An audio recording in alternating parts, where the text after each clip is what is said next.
ശ്രീലക്ഷ്മിയാണേ. എന്റെ വീഡിയോസ് ഒന്നും പൂർണ്ണമായി കാണാതെ അതിന്റെ ആദ്യവും അവസാനവും അറ്റവും മൂലയും ഒക്കെ കണ്ടിട്ട് എന്റെ അമ്മയ്ക്കും കുഞ്ഞമ്മയ്ക്കും മുത്തിക്കും ഒക്കെ തെറി എഴുതി വെക്കുന്ന ആൾക്കാരോട് ഒരു കാര്യം പറഞ്ഞുകൊണ്ട് ഇന്നത്തെ വീഡിയോ തുടങ്ങാം. നിങ്ങളുടെ വീട്ടിൽ നിങ്ങളുടെ അമ്മയോട് കരക്കാരാണുങ്ങൾ സംസാരിക്കുന്നത് ഏത് ഭാഷയാണ് എന്ന് നിങ്ങൾ കേട്ട് പഠിച്ചോ ആ ഭാഷയിൽ നിങ്ങൾ അന്യസ്ത്രീയായ എന്നോടും സംസാരിച്ചാൽ മതി. അത് തന്നെ നിങ്ങൾ എന്റെ വീഡിയോയ്ക്ക് താഴെ വന്ന് എഴുതി വെക്കണം. എങ്കിൽ മാത്രമേ നിങ്ങളുടെ അമ്മയുടെ മഹത്വം ആൾക്കാർക്ക് മനസ്സിലാവുള്ളൂ, നിങ്ങളുടെ അമ്മയുടെ വളർത്തു ഗുണം മറ്റുള്ളവർക്ക് മനസ്സിലാവുള്ളൂ. ഞാൻ വളരെ സഭ്യമായി വളരെ ആശയപരമായി മാത്രം വീഡിയോ ചെയ്യുന്ന ഒരാളാണ്. ആ എന്നോടുള്ള വിമർശനവും ആ രീതിയിലാകേണ്ടത് നിങ്ങളുടെ ധാർമ്മികതയാണ്. അത് നിങ്ങൾക്ക് ചെയ്യാൻ പറ്റുന്നില്ലെങ്കിൽ അതിന്റെ കുറ്റം നിങ്ങളുടേതല്ല. എനിക്ക് നിങ്ങളോട് ക്ഷമിക്കാൻ പറ്റും, നിങ്ങളുടെ അമ്മയുടേതാണ്. ഓക്കെ, അതവിടെ നിൽക്കട്ടെ. ഇനി എന്നെ തെറി പറയുന്ന എനിക്ക് വരുന്ന തെറികളുടെ എക്സ്പ്ലനേഷൻ കൂടെ ഞാൻ തരാം. അതിൽ ആദ്യത്തേത്, നീ ചാണകമാണോടി, നീ ചാണകത്തിൽ വീണോടി, നീ ചാണകത്തിൽ ചവിട്ടിയോടി, നീ സംഖ്യയാണോടി, സംഖ്യയായി നിനക്ക് വല്ല വിവരം ഉണ്ടോടി, സംഖ്യകൾക്കല്ലെങ്കിൽ വിവരമില്ല, പിന്നെന്താണ് സംഖ്യകൾക്ക് വിദ്യാഭ്യാസം ഉണ്ടോടി എന്ന് പറഞ്ഞുള്ള ഇതൊക്കെ തെറി കമന്റുകളുടെ എന്ന് പറയാൻ പറ്റില്ല, കുറച്ച് സഭ്യമായിട്ടുള്ള കമന്റുകളാണ്. ഇതിന്റെ അങ്ങ് അറ്റം തെറിയും പഴിയുമാണ് അതിനകത്തുള്ളതെന്നുള്ളത് മറ്റൊരു വസ്തുത. അവരോടൊക്കെ ഞാൻ കൃത്യമായിട്ട് ചില കാര്യങ്ങൾ പറയാം. ശ്രീലക്ഷ്മി എന്ന ഞാൻ ചാണകത്തിൽ ചവിട്ടി തന്നെയാണ് എന്റെ ബാല്യത്തിലും കൗമാരത്തിലും ഒക്കെ ജീവിച്ചിട്ടുള്ളത്. കാരണം വളരെ ദാരിദ്ര്യമുള്ളൊരു ഫാമിലി തന്നെയായിരുന്നു എന്റേത്. പശുവിനെ വളർത്തിയും ചാണകം കോരിയും ചാണകം വാരിയും പശുവിനെ മാറ്റിക്കെട്ടിയും പാല് വിറ്റും ചാണകം മെഴുകിയ തറയിൽ കിടന്നുറങ്ങിയും ഒക്കെ തന്നെയാണ് ഞാൻ ജീവിച്ചത്. അതുകൊണ്ട് തന്നെ പശു എനിക്കൊരു നികൃഷ്ട ജീവിയല്ല. പശു ഒരു കാലത്ത് എന്റെ അന്നദാതാവായിരുന്നു. ഇന്ന് ഫ്ളാറ്റിൽ ജീവിക്കുന്നത് കൊണ്ട് മാത്രമാണ്, അല്ലെങ്കിൽ സ്ഥലപരിമിതികൾ ഉള്ളത് കൊണ്ട് മാത്രമാണ് ഒരു പശുവിനെ വാങ്ങിച്ചു വളർത്തണം എന്നൊരാഗ്രഹം എനിക്കിപ്പോ തോന്നാത്തത്. അല്ലാതെ ഏത് കാലത്താണെങ്കിലും പശുവിനെ വളർത്താനും പശുവിന്റെ ചാണകം വരാനും ഒന്നും ഒരു മടിയും ഇല്ലാത്ത ഒരാളാണ് ഞാൻ. അതിന് BJP അനുഭാവിയാകണം എന്ന് യാതൊരു നിർബന്ധവുമില്ല. പിന്നെ പശു എങ്ങനെയാണ് ഇത്ര നികൃഷ്ട ജീവിയായത്? പശു അമ്മയാണ് എന്ന് ആരോ പറഞ്ഞു, BJP സപ്പോർട്ടേഴ്സ് ആരോ അല്ലെങ്കിൽ BJP നേതാവ് ആരോ പറഞ്ഞു പശു അമ്മയാണെന്ന് പറഞ്ഞു എന്നുള്ളതാണല്ലോ നിങ്ങളുടെ ഏറ്റവും വലിയ പ്രശ്നം. എന്നാൽ അതിന്റെ എക്സ്പ്ലനേഷൻ കൂടെ ഞാൻ പറഞ്ഞുതരാം. എന്റെ കാര്യമാണ് ഞാൻ പറയുന്നത് കേട്ടോ.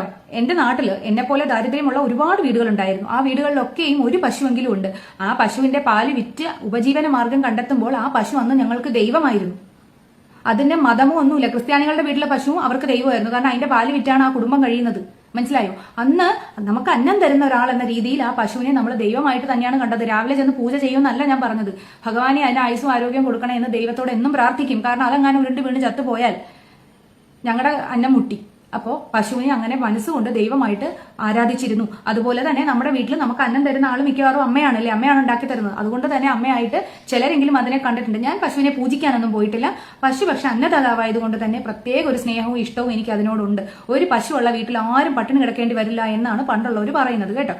ഇനി രണ്ടാമത്തത്, സംഘി. നീ സംഘിയാണോടി എന്നുള്ളതാണ് അടുത്ത ചോദ്യം.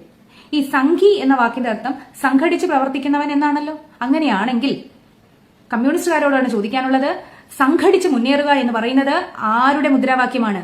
വിപ്ലവാത്മകമായിട്ടുള്ള വിപ്ലവകാലത്ത് EMS മുതലുള്ള വലിയ വലിയ മഹാരഥന്മാർ ഏറ്റുവിളിച്ചിട്ടുള്ള മുദ്രാവാക്യമാണ് സംഘടിച്ച് മുന്നേറുക എന്നുള്ളത്.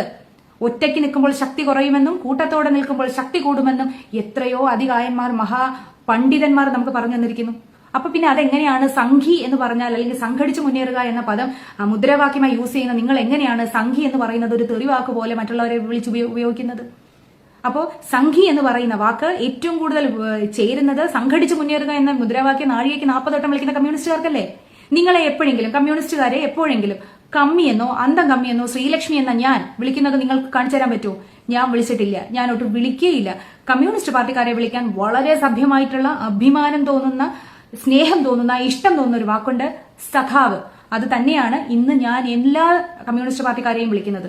ഇനി കമ്മ്യൂണിസ്റ്റ് പാർട്ടിക്കാരന്റേതായിട്ടുള്ള മേന്മകളൊന്നും ഇല്ലാത്ത ഒരാളാണ് എന്ന് എനിക്കൊരാളെ മനസ്സിലായാൽ ഞാൻ സാർ എന്ന് വിളിക്കും. അല്ലാതെ ഞാൻ അയാളെ കമ്മിന്ന് വിളിക്കില്ല. അതെന്റെ സംസ്കാരമല്ല. ഇന്ന് വരെ കോൺഗ്രസ്സുകാരെ ആരും ഞാൻ സാർ എന്നല്ലാണ്ട് കൊങ്ങിന്നൊന്നും ഞാൻ വിളിച്ചിട്ടില്ല. എന്റെ വായിന്ന് ഒരിക്കൽ പോലും അത്തരം വാക്കുകൾ വന്നിട്ടില്ല.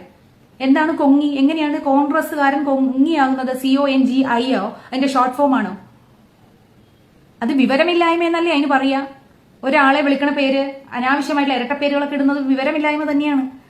ഓക്കെ, അപ്പൊ ആ ഒരു കാറ്റഗറിയിൽ എന്നെ പെടുത്തരുത്. പിന്നെ ഈ ലോകത്തുള്ള എല്ലാ രാഷ്ട്രീയ പാർട്ടിക്കാരും സംഘടിച്ച് തന്നെയാണ് പ്രവർത്തിക്കുന്നത്. പിണറായി സഖാവ് വീട്ടിൽ ഒറ്റയ്ക്കിരുന്ന് സിന്ദാബാദ് വിളിച്ചിട്ടാണോ ഈ പാർട്ടി അദ്ദേഹം ഇത്രയും ഉയരത്തിൽ കൊണ്ടെത്തിച്ചത്? അല്ലല്ലോ, നിങ്ങളെ എല്ലാവരെയും കൂട്ടിക്കൊണ്ടല്ലേ. കരുണാകരൻ സാറും ഉമ്മൻചാണ്ടി സാറും ഒക്കെ ഈ പാർട്ടിയെ ഇത്രയും ഉയരത്തിൽ കൊണ്ടുവന്നത് എങ്ങനെയാണ്? അവരെല്ലാവരും വീട്ടിലിരുന്ന് മുദ്രാവാക്യം വിളിച്ചിട്ടാണോ? അല്ലല്ലോ, നിങ്ങളെ പോലെയുള്ള ആൾക്കാരെ എല്ലാം കൂടെ കൂട്ടി സംഘടിപ്പിച്ചുകൊണ്ട് തന്നെയല്ലേ. അപ്പൊ പിന്നെ അതെങ്ങനെയാണ് രാജീവ് ചന്ദ്രശേഖർ ചെയ്യുമ്പോഴോ അല്ലെങ്കിൽ വാജ്പേയി ചെയ്യുമ്പോഴോ അല്ലെങ്കിൽ മോദിജി ചെയ്യുമ്പോഴോ ഒക്കെ അതൊരു വലിയ തെറ്റും കുറ്റമായി പോകുന്നത് എങ്ങനെയാണ്? അപ്പോ രാഷ്ട്രീയ പാർട്ടികൾ എന്ന് പറയുന്നത് സംഘടിച്ച് തന്നെ പ്രവർത്തിക്കുന്ന ഒരു പ്രസ്ഥാനങ്ങളാണ്. അതിന്റെ അടിയിൽ വന്ന് നിങ്ങളുടെ തോന്നിയ പാടുകളും പേരുകളും ഒക്കെ ഇട്ട് വെക്കുന്നത് ഞങ്ങളുടെ ആരുടെയും കുറ്റമല്ല, നിങ്ങളുടെ കുറ്റമാണ്.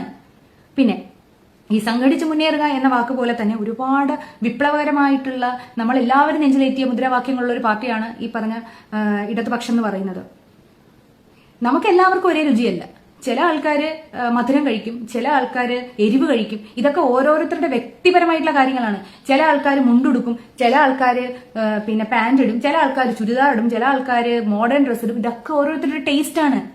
ഈ ടേസ്റ്റ് വെച്ചിട്ട് ആൾക്കാർ വിഭിന്നരാണ് എന്നുള്ളത് കൊണ്ടാണ്. ഇതൊന്നും മനസ്സിലാക്കാതെ ഏണേ കോണേ ത്രികോണേ എന്ന് പറഞ്ഞുകൊണ്ട് എന്തെങ്കിലുമൊക്കെ എഴുതി വെക്കുന്നത് ആശയപരമായി സംവദിക്കാനുള്ള കഴിവില്ലായ്മയാണെന്ന് മാത്രമേ പറയാൻ പറ്റുള്ളൂ. ഓക്കെ, അപ്പോ ഞാൻ പറഞ്ഞു വന്നത്, എന്നെ നിങ്ങൾ സംഘി എന്ന് വിളിക്കുന്നത് സംഘടിച്ച് മുന്നേറുക എന്ന അർത്ഥത്തിലാണെങ്കിൽ ഞാനത് വളരെ സ്നേഹത്തോടെ സന്തോഷത്തോടെ സ്വീകരിക്കുന്നു. പിന്നെ വിവരമുണ്ടോ, വെള്ളിയാഴ്ചയുണ്ടോ, ബുദ്ധിയുണ്ടോ എന്നൊക്കെ ചോദിക്കുന്നു. ബുദ്ധിയുണ്ടോ ഇല്ല എന്നുള്ളതൊക്കെ എന്റെ വീഡിയോസും എന്റെ ജീവിതവും നേരിട്ട് അറിയുന്ന ആൾക്കാർക്ക് മനസ്സിലാക്കാവുന്ന കാര്യങ്ങളാണ്. എവിടെയോ വലിഞ്ഞു കയറി വരുന്നവൻ ഒരു കമന്റ് ഇടുന്നതിലല്ല എന്റെ ബുദ്ധിയുടെ മാനദണ്ഡം ഇരിക്കുന്നത്. രണ്ടാമത്തെ കാര്യം എന്ന് പറയുന്നത്, ഈ പറയുന്ന അത്യാവശ്യം വേണ്ട വായന എനിക്കുള്ള ഒരാളാണ്. അതുകൊണ്ട് തന്നെ ഒരുവിധപ്പെട്ട എല്ലാ പാർട്ടികളുടെ കുറിച്ചും ഉത്ഭവത്തെക്കുറിച്ചും ഒക്കെ വ്യക്തമായ ധാരണയും ഇന്ന് അതിന്റെ പോക്കും ഒക്കെ മനസ്സിലാക്കാനുള്ള കഴിവും കപ്പാസിറ്റിയും ഒക്കെ എനിക്കുണ്ട്. അതുകൊണ്ട് തന്നെയാണ് വളരെ സഭ്യമായ ഭാഷയിൽ ആധികാരികമായി അല്ലെങ്കിൽ ആശയപരമായി സംസാരിക്കാൻ കഴിയുന്നതും. ഇല്ല, പിന്നെ എന്തുകൊണ്ട് BJPയെ നിനക്ക് ഇഷ്ടപ്പെട്ടു, അതിന് മാത്രം എന്ത് ക്വാളിറ്റി ഇരിക്കുന്നു എന്ന് പറഞ്ഞാൽ, ഓരോ മനുഷ്യനും ഒന്നിനോട് ഇഷ്ടം തോന്നുന്നത് അവർക്ക് അവരുടേതായിട്ടുള്ള കാഴ്ചപ്പാടുകൾ ഉണ്ടാവും. ആ കാഴ്ചപ്പാടുകൾ എല്ലാവരും വരുന്നവനോടും പോകുന്നവനോടും വിശദീകരിക്കാൻ പറ്റുമോ? വിശദീകരിക്കാൻ കഴിയില്ല. അത് അതിന്റെ ആവശ്യമില്ല. രാഷ്ട്രീയം എന്ന് പറയുന്നത് തികച്ചും വ്യക്തിപരമായിട്ടുള്ള ഒരു കാര്യമാണ്. അതിന്റെ ഒരു എക്സ്പ്ലനേഷനും ഒരാൾക്കും കൊടുക്കേണ്ട കാര്യമില്ല. ഇനിയും ഞാൻ വീഡിയോസ് ഇടും. എന്റെ വീഡിയോസ് പൂർണ്ണമായി നിങ്ങൾക്ക് കാണാം. കണ്ടതിന് ശേഷം നിങ്ങൾക്ക് തോന്നുന്ന അഭിപ്രായം ഞാൻ ഈ പറഞ്ഞ നിങ്ങളുടെ വീട്ടിൽ പഠിപ്പിച്ച ഭാഷയിൽ നിങ്ങൾക്ക് എഴുതി വെക്കാം. ഞാൻ ഇത്രയും പറഞ്ഞത്, ഞാൻ ഇവിടെ കൊണ്ടൊന്നും വീഡിയോ ഇടുന്നത് നിർത്താൻ പോകുന്നില്ല എന്ന് പറയുന്നതാണ്. ഞാനും ഒരു ഇന്ത്യൻ പൗരനാണ്, എനിക്കും സംസാരിക്കാനുള്ള സ്പേസ് ഉണ്ട്, അത് ഞാൻ യൂസ് ചെയ്യുന്നു കേട്ടോ. അപ്പോൾ ഞാൻ സംഘിയാണ്, ഞാൻ ചാണകത്തിൽ ചവിട്ടിയവളാണ്. ഓക്കെ, കാരണം സംഘടിച്ച് മുന്നേറുക എന്ന് പറയുന്ന തത്വത്തിൽ ഞാൻ വിശ്വസിക്കുന്നു. അതുപോലെ തന്നെ പശുവിനെ വളർത്തിയ അല്ലെങ്കിൽ പശുവിനെ എന്താണ് പറയാ വരുമാനം കൊണ്ട് ജീവിച്ചിട്ടുള്ള ഒരാളുമാണ് ഞാൻ. ഇനി മറ്റൊരു കാര്യം കൂടെ പറയാം. ഈ ചാണകത്തിൽ ചവിട്ടിയോ ചാണകമേ എന്നൊക്കെ വിളിക്കുന്ന ഒറ്റ ഒരു എണ്ണവും മേലാൽ പശുവിന്റെ പാല് കൊണ്ടുണ്ടാക്കിയ ചായ പോലും കുടിക്കരുത് കേട്ടോ. നിങ്ങളുടെയൊക്കെ വീട്ടിലെ ചെടിക്കും കുന്തത്തിനും കുടത്തക്രത്തിനൊന്നും ഒരു നുള്ള് ചാണകപ്പൊടി പോലും കടയിൽ നിന്ന് പോലും മേടിച്ചിടരുത് കേട്ടല്ലോ. പശുവിനെ വെറുക്കുന്നവര് പശുവിനെ അങ്ങ് വെറുത്തങ്ങ് കളഞ്ഞേക്കണം. പിന്നെ അതിന്റെ ഒരു അനുഭവവും അതിനോട് കാണിക്കാൻ പാടില്ല, ഒരു അനുഭവവും അതിൽ നിന്ന് എടുക്കാൻ പാടില്ല. ഓക്കെ, അപ്പോൾ ഇതിന്റെ താഴെ അമ്മയ്ക്ക് കുഞ്ഞമ്മയ്ക്ക് മുത്തിക്കും ഒക്കെ ഉള്ള കമന്റ് വരണം കേട്ടോ. ഓ ശരി, ബൈ.